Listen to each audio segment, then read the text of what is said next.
When you see the name of Genevieve Nnaji on the news, you will wonder if she's back on the internet because she left a long time ago last year and she has not come back ever since then.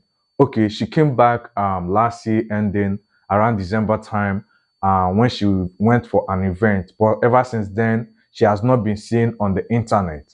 Then recently there is a video circulating around Instagram about Genevieve Nnaji's murder. One man videoed Genevieve Nnaji's murder in a location that looks so tattered, that doesn't look urban, that looks like he's in the village, and then posted it on Instagram stating that Genevieve Nnaji's mother is looking poor. Let me just share the video with you guys so that you will watch.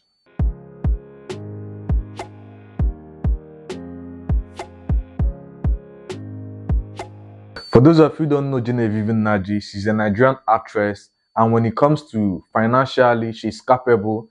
As a matter of fact, she has a lot of houses both in Nigeria, Ghana, and the US. So she's financially capable to keep her mom in a location that is well urban and well developed.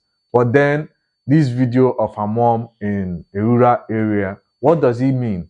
It means that old women, especially the African women, don't usually prefer staying in the urban area. They prefer where they grew up, where they have their friends, their farmland, and most especially their house where they made so much memory with their husband and children when they were young. So you don't expect Genevieve Nnaji's mom to leave the village or leave the rural area where she grew up to go and be living in the city. And also that does not mean that she is living permanently there in that environment where the guy pictured her, because she could be going to the city to visit her children and then also come back to that environment to settle down. To be honest with you, women that are in her age are very difficult to bring to the city. Even when you bring them, they will be giving you excuses for them to go back home, or they will promise you, let me go back and check something, I will come back the next month. And if you eventually take them back to the village or to the rural area, they will never come back. So you don't expect Genevieve Nnaji's mother to be always in the city. Like, come on, this woman is well traveled. Okay, if you check out the pictures of her during her prime, you could see that this woman have tasted wealth, and she's at the age where she needs to like put everything that is earthly material down and focus on making a good way for herself before God till the day that God will call her to rest. Secondly, a sensible person won't waste their time taking pictures and videos of someone that is on her own and calling them poor when she's not there begging for money or looking for help. Like, she never asked you for money or asked you for help and never complained to you that she couldn't feed. So why would you just video someone because you think the way she was looking, she was not supposed to look that way? You have pictured a way in your head that she's supposed to look, and you got disappointed, and then the next thing you could do is to call her poor. Moreover, merely looking at the video, what she's wearing doesn't look cheap. I mean, she's wearing an expensive wristwatch, her glasses, and then her clothes. Maybe the way it's looking is not looking like it's a Versace or Gucci for that guy to be saying she's looking poor. And this woman is somebody's grandmother. And the way she's dressed, it doesn't look as if she's going for a big party or so that she'll be wearing all these African expensive attires, gold necklaces or wristwatch and bangles. She looks like someone that is decently dressed going to the market or evening fellowship in the church. And the way she's dressing is elderly women's dress code. That's where they dress. You don't expect them to be wearing fancy Gucci, putting on fancy bag or fancy shoes everywhere they go. They have their own dress code. And most of our grandmas don't believe in luxury. No matter what you've given to them or what you've bought for them, they will still prefer the clothes that they bought themselves. And most of them, if you go to their room, you will see one big box where they like store everything, that every good things that their children bought for them to be wearing. They will store it, and if you ask them, they will say they are keeping it for their daughter-in-laws so that when their children get married, they will give it out. But then their children bought it for them to be wearing. They are storing it and then wearing the ones they bought themselves. What really matters is the fact that she's looking healthy even as old as she is. Most women in her age won't be seen walking freely like this without the assistance of anybody or without moving with walking stick. But she's very healthy to the point of doing that by herself.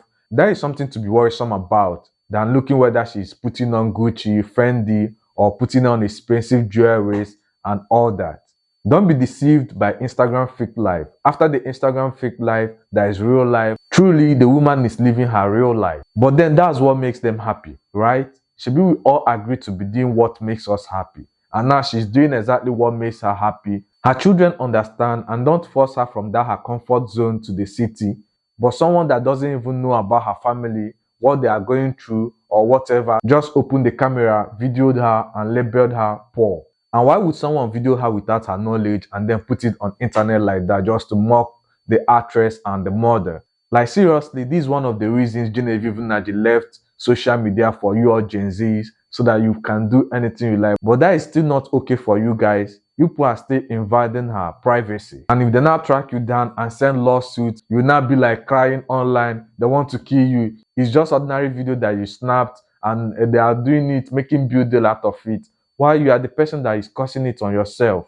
Just learn to mind your business. What do you think about all this? Drop your opinion in the comment section and don't forget to subscribe to my YouTube channel if you're new. Turn on the bell notification icon to be notified anytime I drop new videos. Thank you very much and God bless you.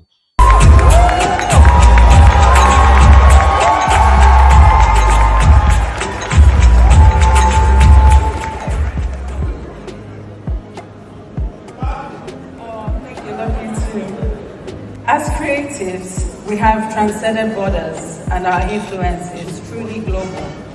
However, the creative industry remains fragmented, segmented, and unable to scale, at least not in terms of revenues. Africa has a profound, beautiful, and influential cultural legacy. A cultural legacy that can be worth trillions. Yet, Africa's share of it is only 1%. And this is where we have the possibility of having the greatest impact. As critical stakeholders involved in the cultural and creative industry, CCIs, we must actively engage on how we leverage or change the existing structures to realize a dynamic creative ecosystem in Africa. By positioning creatives and the creative economy at the center of Africa's development agenda, we set the table for transformational shifts in the continent's ability to create new roles and opportunities for the youth that make up over 60% of its population.